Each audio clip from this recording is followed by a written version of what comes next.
The historic Villa Melchett on the shores of the Sea of Galilee is seen by many as a symbol of the spirit of early British Zionism, the dream of the Jewish people to return to their homeland. Built before the State of Israel was born, the villa was birthed at the crossroads of the early days of Zionism and the life of Sir Alfred Mond, the first Baron of Melchett. Known as Lord Melchett, a British industrialist, financier, and politician, was a close confidant of Lord Arthur Balfour. That relationship allowed him to play an influential role in two major events leading to the modern State of Israel. Working behind the scenes, Lord Melchett helped shape the 1917 Balfour Declaration, advocating a homeland for the Jewish people, and the 1920 San Remo Resolution that enshrined the Balfour Declaration into international law. The following year, Lord Melchett traveled to then British Mandate Palestine, along with Chaim Weizmann, who would become the first president of the State of Israel. Visiting the Jewish homeland changed his life, as he wrote, "I have learned much I didn't know, and which possibly no one who is not a Jew will ever be able to understand, for it can only be felt. But the hills of Judea are today as dramatic as in the days of the prophets. I have never lived so intensely as a Jew before." This encounter with his Jewish roots and the land of Israel inspired Lord Melchett to build the Villa Melchett here in the Galilee. It became a place of influence where he and later his daughter Violet, the Marchioness of Reading, would receive world leaders and opinion shapers of the time to present and explain the Zionist miracle. Among those visiting the villa included playwright George Bernard Shaw, military strategist General Ord Wingate, and David Ben-Gurion, the first Prime Minister of Israel. More recently, Benjamin Netanyahu and his wife spent an anniversary there as they praised its historical significance and beauty. Almost 100 years on from its original purpose, Lord Simon Reading, Lord Melchett's great-grandson, has a dream of reviving the spirit of Villa Melchett.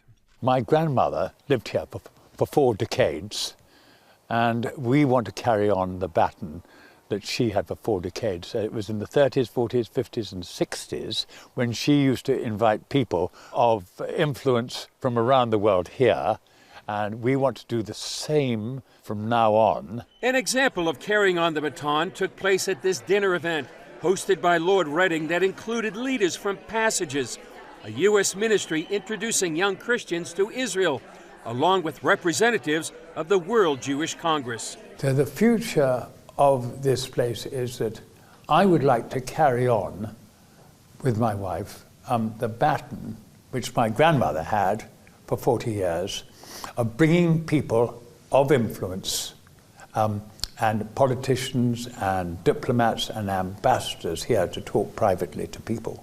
The Villa Melchett is an amazing history. I mean, it's just one of those sort of secret places. Carrie Summers, CEO of the Nehemiah Group, brought the Passages members to Villa Melchett and says it can play a unique role in Israel today. It's very difficult to get into Israel, conduct business without a whole lot of people knowing about it. And sometimes you simply need a place that reminds you of history and what did take place, and a place that's quiet, very private. And more and more leaders are looking for that today. It's harder to find. And I think Villa Melchett will eventually serve that same purpose it did over 70 years ago. As part of the Villa's revival, Lord Reading partners with the European Coalition for Israel, an advocate for the Jewish state with international diplomats, including at the United Nations and the European Parliament. Thomas Sandell is the founding director of ECI. And our vision is to see this villa be restored to its former glory, so to speak, because still today there is a need to tell this story, to retell this story, both of the vision and the dream, but also what is the reality today. So we would like to see, as we say, we're engaging with diplomats, elected leaders around the world. And we think this would be an amazing place where we could tell the story off the record, off the radar, as some has called it. Maybe this could become Camp David of Israel. Reading says the overall result could lead to greater international support for Israel. At the moment, we have 42 nations who support Israel and vote for Israel. And now what we want to do is we want to extend that, expand that. We want to go up to 50, 60, 70. And the way to do this is to invite foreign ministers, diplomats, ambassadors to come here and convince them that they must come and vote for Israel at the UN. What we would like to do is to bring these leaders, elected leaders or diplomats to Israel, that they could see for themselves what Israel is all about. And the State of Israel, the Foreign Ministry, do it with great success, bringing UN diplomats, for example, to Israel. And we think this could be one program in the itinerary.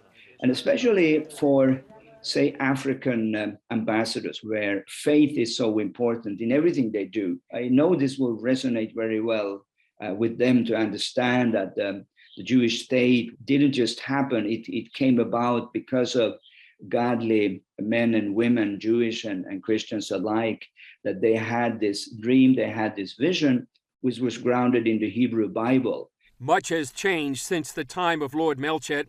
Israel is now known as the startup nation, bringing cutting-edge technology and innovation to the world. It has also made new friends in the Arab world through the Abraham Accords. Still, challenges remain, from the global rise of anti-Semitism to the BDS movement, designed to delegitimize the Jewish state, and powers like Iran committed to Israel's destruction. Lord Redding, Sandell, and Summers believe the need to defend and support Israel is more important than ever. I'm not a prophet, but all you have to do is look at the time clock, and the time clock of the return of Jesus is Israel. And look what happened in the last 2 years. Look what's happened in the last 6 months. Look what's happened in the last month. If there's ever a time, truly, I know every generation has said this, but the time clock is now. We see it, and we see it coming. This is needed now, because you've got to have the good guys gather, and Villa Melchett, I think, is the ideal location for that. We are living not in a period of peace anymore. We all know that, and God knows what will unfold in the next few months. But there are so many dark clouds on the horizon, and I think we have no time to lose. And the situation for Israel is very problematic geopolitically to navigate and to balance. So I believe now Israel needs all the diplomatic support it can get. And I think this could be one strategic asset to be considered. Lord Redding believes the formula is the same as 100 years ago, when his great-grandfather created this place for great minds to meet and create friendships in an effort to educate international leaders of the need for a Jewish state. Chris Mitchell, CBN News, Villa Melchett, on the shores of the Sea of Galilee.